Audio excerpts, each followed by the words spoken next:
Ricordo sempre che a volte la politica è anche la gestione dell'arte dell'impossibile.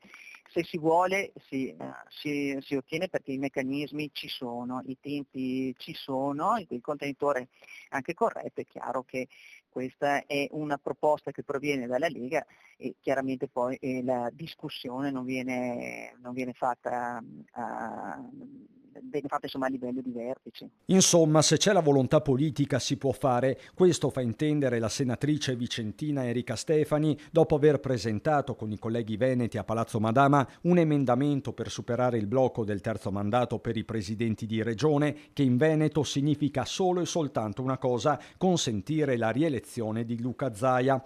Un vero e proprio blitz in zona Cesarini nell'ultimo giorno utile per il deposito delle modifiche legislative al cosiddetto DDL consiglieri, attualmente in Commissione Affari Costituzionali. Giovedì mattina potrebbe esserci già una prima scrematura e discussione. Bisogna sempre crederci, bisogna sempre credere bisogna sempre avere fermo quello che è il proprio anche obiettivo o anche le proprie speranze. Poi chiaramente non credo che ci sia nessun problema a trovare comunque delle soluzioni. A questo punto si capirà quanto effettive siano le aperture arrivate recentemente dagli alleati di Fratelli d'Italia, su tutti Giovanni Donzelli e il ministro Francesco Lollobrigida. Lega Veneta alle grandi manovre a Roma, mentre a Palazzo Balbi si resta almeno ufficialmente alla finestra. Se devo essere sincero, voi non ci credete, lo so che continuate a non crederci, io non sto seguendo questa partita, voglio essere sincero nuovamente a dirvi, me lo dici te che stanno presentando l'emendamento, quindi